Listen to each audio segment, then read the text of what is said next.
Selamat datang di video pembelajaran daring, video yang mengupas tentang pembelajaran berbagai ilmu pengetahuan terkini. Hari ini, saya akan menyampaikan sedikit materi tentang dasar-dasar manajemen mutu terpadu. Dalam kehidupan sehari-hari, seringkali kita mendengar orang membicarakan masalah kualitas.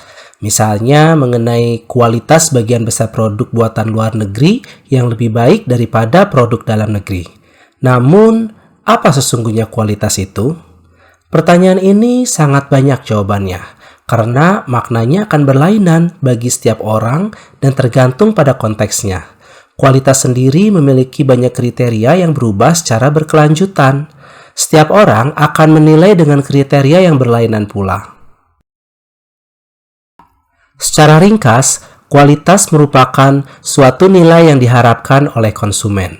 Suatu produk, baik itu barang ataupun jasa, tidak bisa langsung dinilai begitu saja, sehingga kita perlu memberikan skor pada bagian-bagiannya sehingga menjadi suatu akumulasi.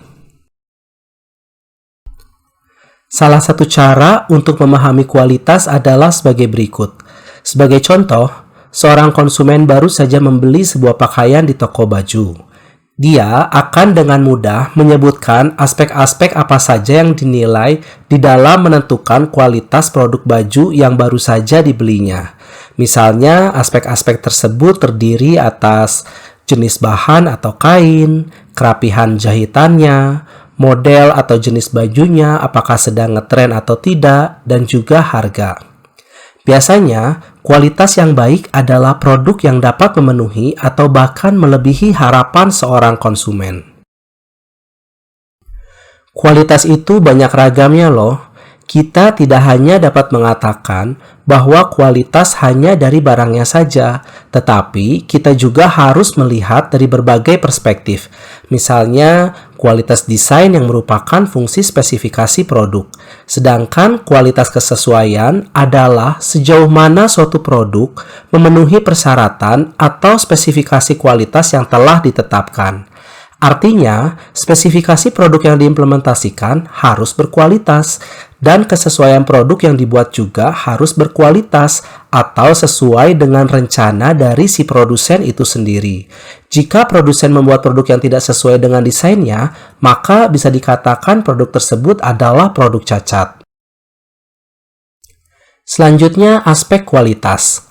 Keistimewaan atau keunggulan produk dapat diukur melalui tingkat kepuasan pelanggan. Keistimewaan ini tidak hanya terdiri dari karakteristik produk yang ditawarkan, tetapi juga pelayanan yang menyertai produk itu, seperti cara pemasaran, cara pembayaran, ketepatan penyerahan, dan sebagainya. Beberapa aspek kualitas yang lain adalah, yang pertama, kualitas melibatkan ekspektasi pelanggan.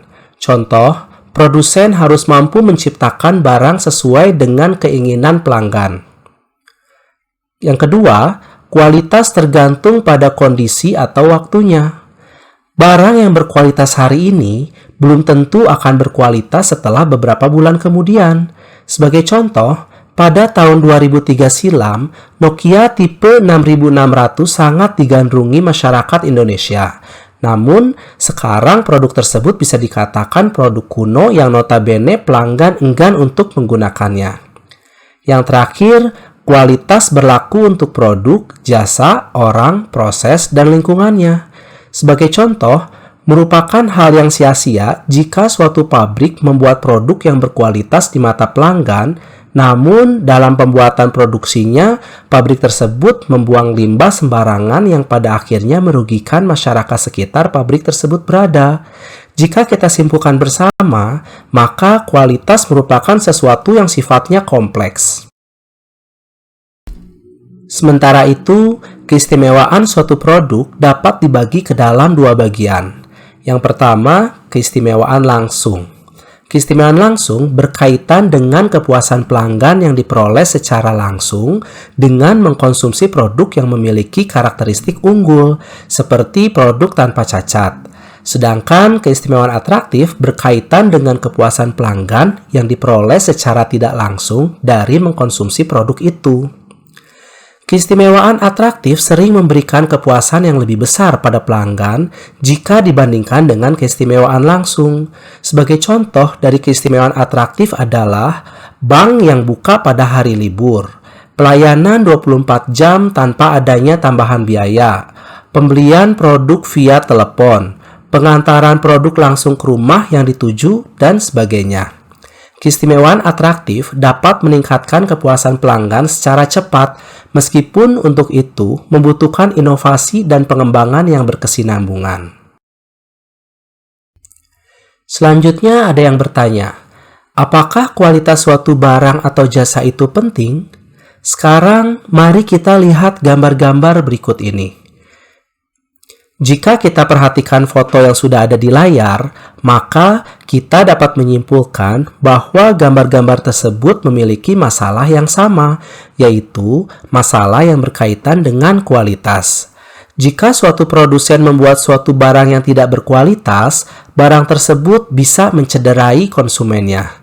Selanjutnya, bisa saja konsumen tersebut meminta ganti rugi kepada produsennya atau bahkan membuat bad news atas pengalaman buruknya.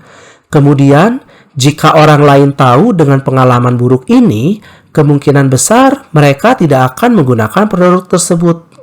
Ujung-ujungnya, yang rugi adalah produsen itu sendiri. Selain kehilangan konsumen dan harus mengganti rugi atas produk cacat yang telah diedarkan di pasaran, citra suatu produk juga akan menjadi buruk, seperti sudah jatuh tertimpa tangga ya. Oleh karena itu, suatu perusahaan yang baik adalah perusahaan yang mau mendengarkan apa keinginan konsumen sehingga bisa meminimalisir produk yang tidak berkualitas.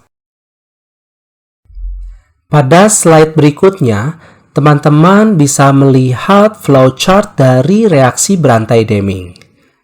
Di dalam reaksi berantai Deming, perhatian penuh kepada kualitas akan memberikan dampak positif kepada bisnis melalui dua cara, yaitu dampak terhadap penurunan biaya produksi dan dampak terhadap peningkatan pendapatan.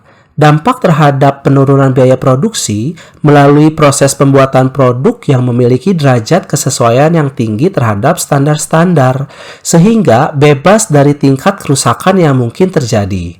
Dengan demikian, proses produksi yang memperhatikan kualitas akan menghasilkan produk berkualitas yang bebas dari kerusakan yang berarti pemborosan dan inefisiensi yang berkurang, sehingga ongkos produksi per unit akan menjadi rendah, yang berarti pula harga produk menjadi lebih kompetitif. Setiap upaya perbaikan kualitas akan menghilangkan atau mengurangi pemborosan yang ada di dalam sistem industri itu, sehingga biaya per unit produk akan berkurang.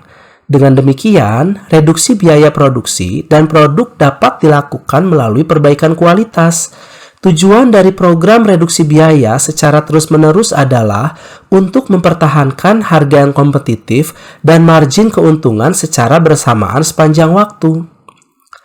Dampak terhadap peningkatan pendapatan adalah melalui peningkatan penjualan atas produk berkualitas yang berharga kompetitif.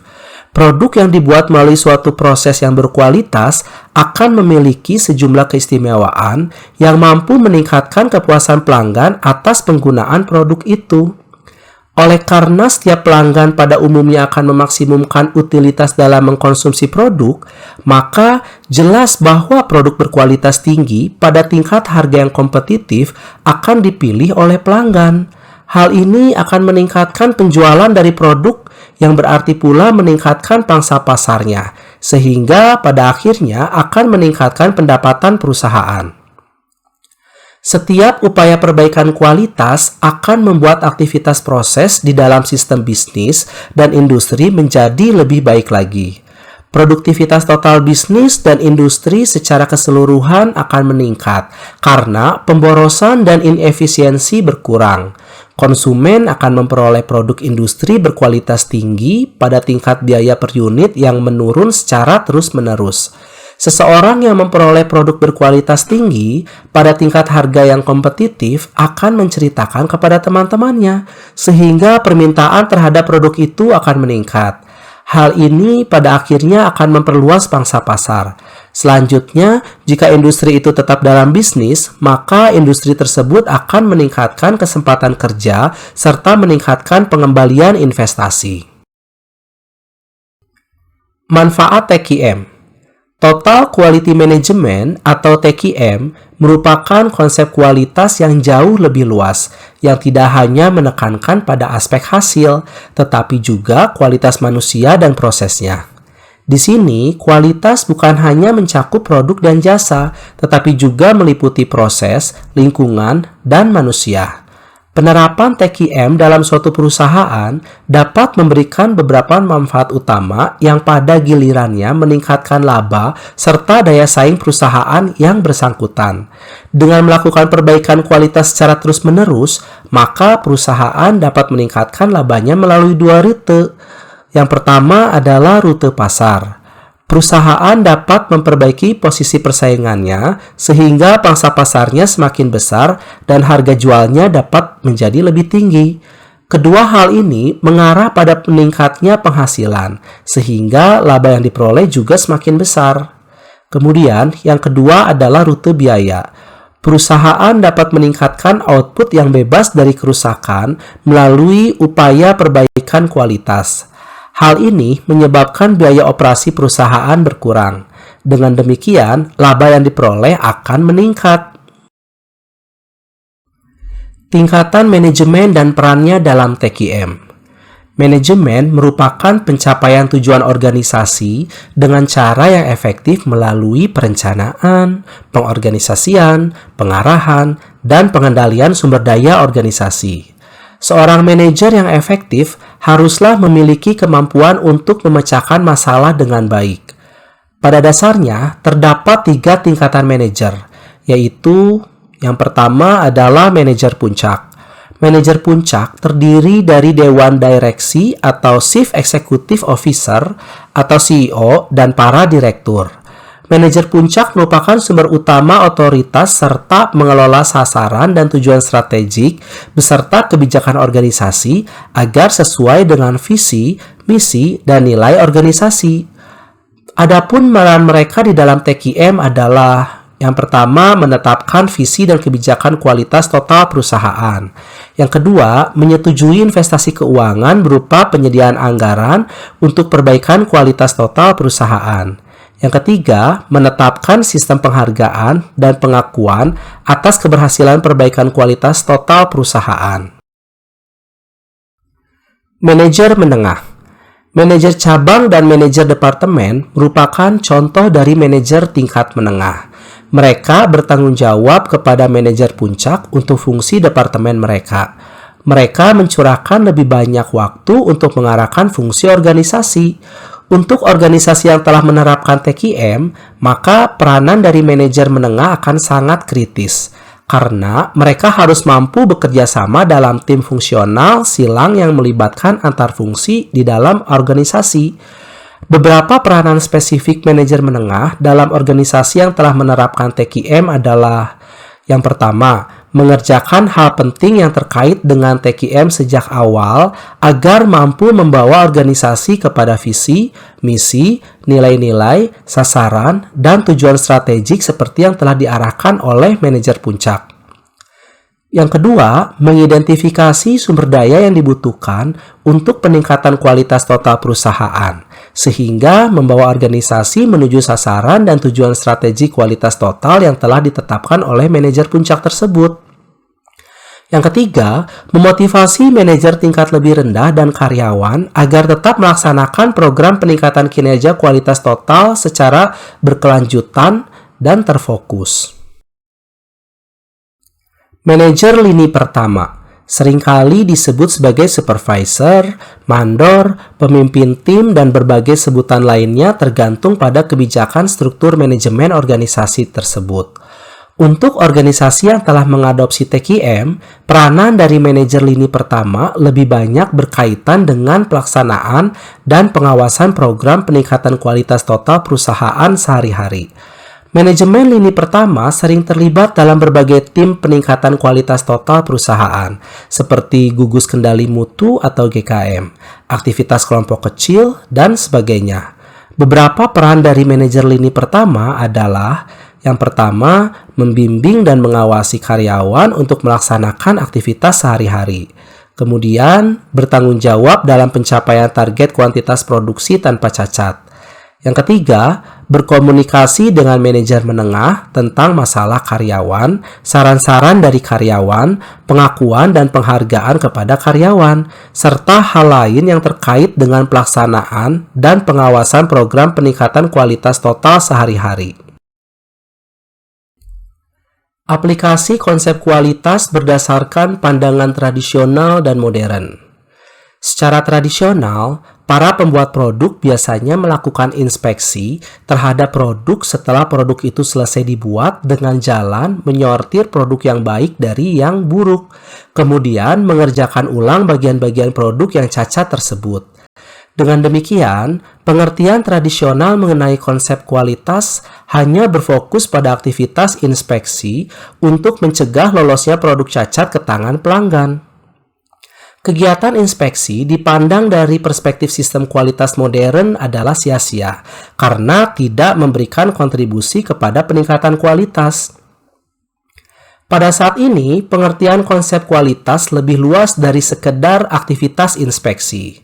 Pengertian modern dari konsep kualitas adalah membangun sistem kualitas yang modern.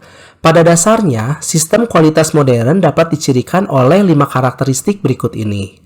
Yang pertama, sistem kualitas modern berorientasi kepada pelanggan. Produk didesain sesuai kebutuhan pelanggan melalui riset pasar, kemudian diproduksi dengan cara yang baik dan benar, sehingga produk yang dihasilkan memenuhi spesifikasi desain atau memiliki derajat kesesuaian yang tinggi, serta pada akhirnya memberikan pelayanan purna jual kepada pelanggan. Setiap orang di dalam perusahaan akan mengidentifikasi siapa yang menjadi pemasok dan pelanggannya. Dalam sistem kualitas modern, menganut prinsip hubungan pemasok-pelanggan. Sebagai contoh, para manajer merupakan pelanggan dari sekretaris mereka. Jika laporan perlu dipersiapkan, maka merupakan tanggung jawab dari seorang manajer atau pemasok untuk memberikan material atau bahan informasi yang berkualitas kepada sekretarisnya yang di sini berperan sebagai pelanggan. Yang kedua, sistem kualitas modern dicirikan oleh adanya partisipasi aktif yang dipimpin oleh manajer puncak dalam proses peningkatan kualitas secara terus-menerus.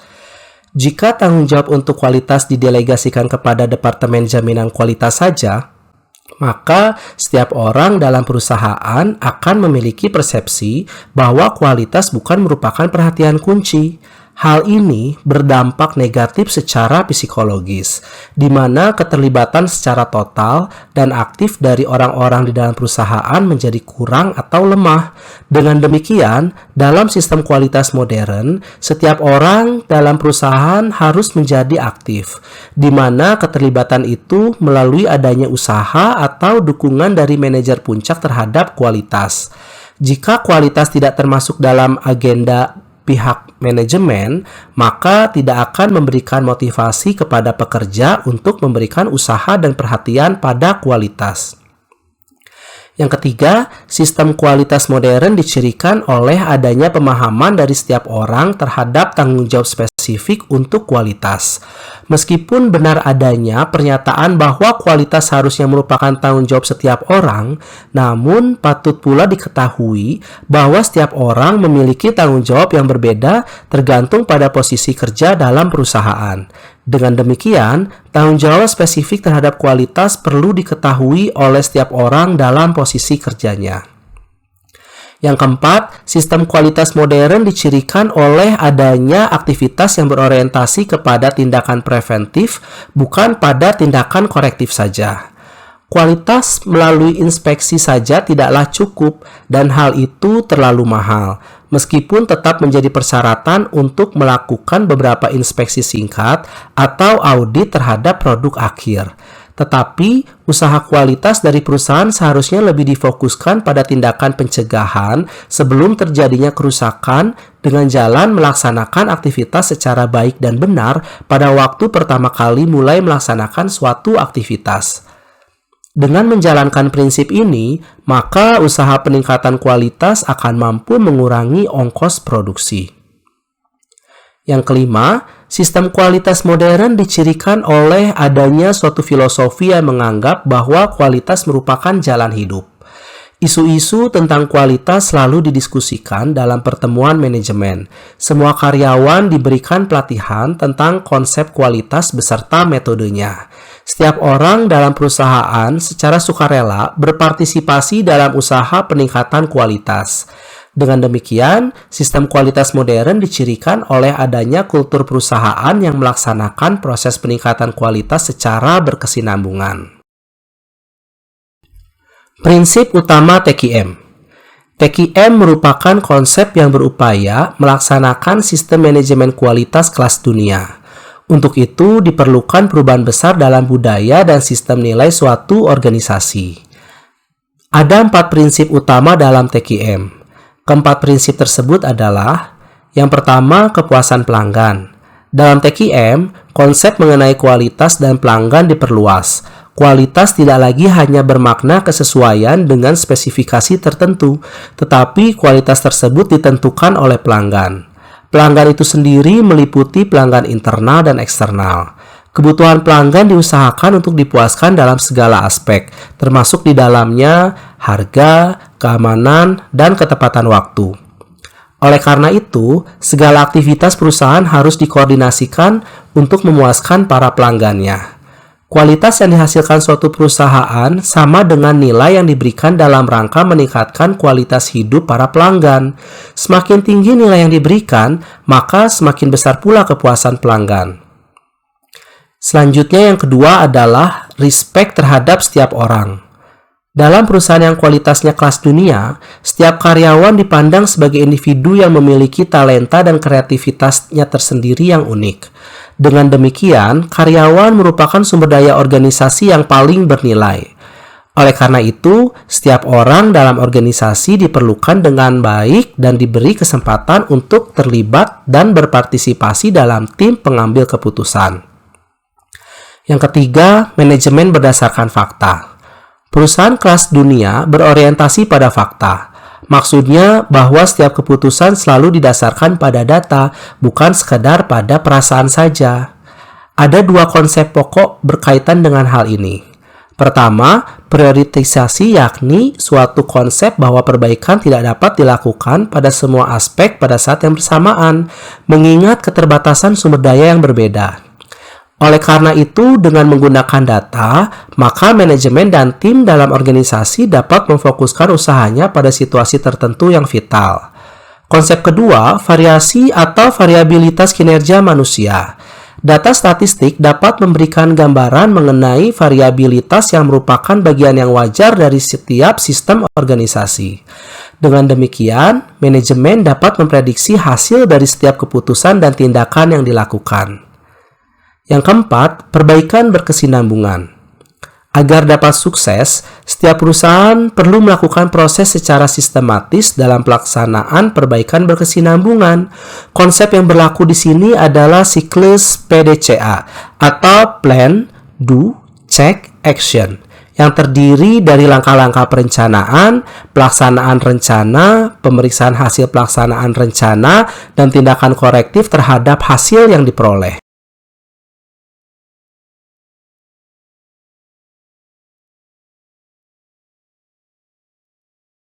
Sekian pembelajaran kita hari ini. Semoga pembahasan mengenai dasar-dasar manajemen mutu terpadu ini dapat memberikan manfaat pada kawan-kawan semua. Jika kawan-kawan merasa video ini bermanfaat, kawan-kawan bisa share, like, dan subscribe channel pembelajaran daring ini agar kita semua mendapatkan nilai manfaatnya. Terima kasih dan sampai jumpa di video pembelajaran selanjutnya.